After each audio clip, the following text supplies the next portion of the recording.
Superstar Allu Arjun को bedroom से police उठाकर ले गई गिरफ्तार करके, लेकिन जेल में नहीं रहेगा पुष्पा, उनके फैंस कह रहे हैं। पुष्पा 1 और पुष्पा 2 के बाद सुर्खियों में आए न सिर्फ दक्षिण भारत में बल्कि पूरे भारत में, पूरे देश में, दुनिया में अल्लू अर्जुन प्रसिद्ध हुए। पुष्पा के नाम से अल्लू अर्जुन की गिरफ्तारी हुई। तस्वीर मैं आपको दिखाऊं, जेल में अभी ये जेल की तस्वीरें मैं आपको दिखा रहा हूं, सीधी तस्वीरें आप देख रहे हैं। उनके समर्थक बड़ा हुजूम अल्लू अर्जुन के बाहर निकलने का इंतजार कर रहे हैं। देखिए जरा, सुपरस्टार अल्लू अर्जुन को हैदराबाद पुलिस ने अरेस्ट किया।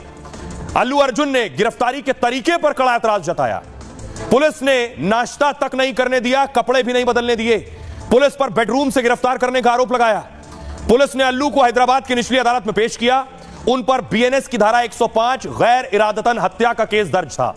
इस केस में 5 साल से लेकर 10 साल तक की जेल हो सकती है। धारा 118(1) जानबूझकर चोट पहुंचाने का मामला दर्ज है। सरकारी वकील ने कहा अल्लू अर्जुन को पुलिस ने अलर्ट किया था। हैदराबाद में पुष्पा 2 की स्क्रीनिंग में शामिल ना होने को भी कहा गया था। यह जानते हुए भी हादसा हो सकता है, अल्लू अर्जुन वहां पर आए थे। दलील सुनने के बाद अदालत ने अल्लू को 14 दिन की जेल भेज दिया, यानी 14 दिन की न्यायिक हिरासत। अल्लू अर्जुन 4 दिसंबर को संध्या थिएटर में पुष्पा 2 की स्क्रीनिंग में दरअसल आए थे। आरोप है कि अल्लू अर्जुन बिना बताए सिनेमा हॉल में पहुंच गए। इससे वहां अचानक भारी भीड़ जमा हो गई और भगदड़ मच गई। भगदड़ में एक महिला की मौत हो गई थी और एक बच्चा घायल हो गया था। अल्लू अर्जुन इस वक्त देश के सबसे बड़े अभिनेता हैं। पुष्पा 2 फिल्म को लेकर इस समय देश भर में चर्चा में है और एक फिल्म की फीस वो 300 करोड़ तक लेते हैं। एक फिल्म की कमाई में रजनीकांत, शाहरुख को पीछे छोड़ दिया। अल्लू अर्जुन पहले साउथ के सुपरस्टार माने जाते थे। 2003 में तेलुगु फिल्म से करियर की शुरुआत की थी, लेकिन फिल्म पुष्पा से अल्लू अर्जुन ग्लोबल स्टार बन गए।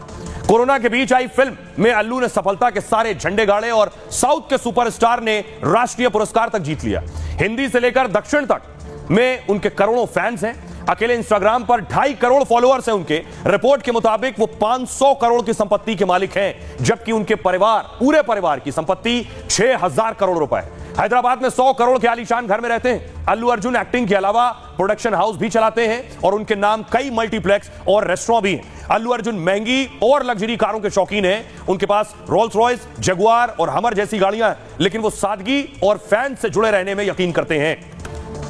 लेकिन आपको दिखाऊं अल्लू अर्जुन कौन है। अल्लू अर्जुन छोटी मोटी हस्ती नहीं है। तस्वीर आप देख रहे हैं, चिरंजीवी को आप देख रहे हैं। चिरंजीवी खुद पहुंचे अल्लू अर्जुन के घर जब उनकी गिरफ्तारी हुई, क्योंकि चिरंजीवी अल्लू अर्जुन के फूफा हैं। अल्लू अर्जुन चिरंजीवी के भतीजे हैं। चिरंजीवी पहुंचे, तस्वीर देख रहे हैं, उनकी गाड़ी रुकी है अल्लू अर्जुन के घर पर। अगली तस्वीर में आपको दिखाऊं, क्या यह दक्षिण भारत की लड़ाई है? कांग्रेस की सरकार है तेलंगाना में, रेवंत रेड्डी सीएम है। अब देखिए अल्लू अर्जुन की गिरफ्तारी के बाद सियासतदान क्या कह रहे हैं। सियासतदान पूछ रहे हैं सवाल इस गिरफ्तारी पर। टी राजा कह रहे हैं पुष्पा के प्रीमियर में हुई भगदड़ और मौत का असली जिम्मेदार कौन है? सिनेमा मालिक ने कमिश्नर को कहा था कि पुष्पा के कलाकार आने वाले हैं, फिर पुलिस ने थिएटर में सुरक्षा के पर्याप्त इंतजाम क्यों नहीं किए? अल्लू अर्जुन ने तेलंगाना की छवि बढ़ाई है, उन्हें राष्ट्रीय फिल्म पुरस्कार मिला है। ऐसा लग रहा है कि सीएम और सरकार को उनसे कोई परेशानी है। रेवंत रेड्डी सीएम है तेलंगाना के, वो कह रहे हैं कानून की नजर में सब बराबर है। अल्लू की गिरफ्तारी में सरकार का दखल नहीं है। जी किशन रेड्डी केंद्रीय मंत्री है, वो कह रहे हैं आनंद फानन में की गई गिरफ्तारी गैर जरूरी और गैर जिम्मेदार है। यह गिरफ्तारी सियासी भावना से प्रेरित लगती है। बंदी संजय केंद्रीय मंत्री कह रहे हैं अल्लू अर्जुन को पुलिस ने बेडरूम से गिरफ्तार किया, उन्हें कपड़े बदलने तक का मौका नहीं दिया गया। जिस अभिनेता ने देश दुनिया में तेलंगाना का नाम बढ़ाया, उसके साथ अपराधियों जैसा बर्ताव। एक्टर वरुण धवन कह रहे हैं अभिनेता सुरक्षा प्रोटोकॉल की अकेले जिम्मेदारी नहीं ले सकता है, वो केवल अपने आसपास के लोगों को बचा सकता है। भगदड़ और उसमें महिला की मौत दुखद थी, लेकिन इसके लिए एक व्यक्ति को दोषी ठहराना ठीक नहीं। रजा मुराद कह रहे हैं भीड़ का ख्याल रखना थिएटर की जिम्मेदारी थी, भगदड़ या हादसे का अभिनेता जिम्मेदार नहीं है। लोकप्रिय होना तो कोई अपराध नहीं है।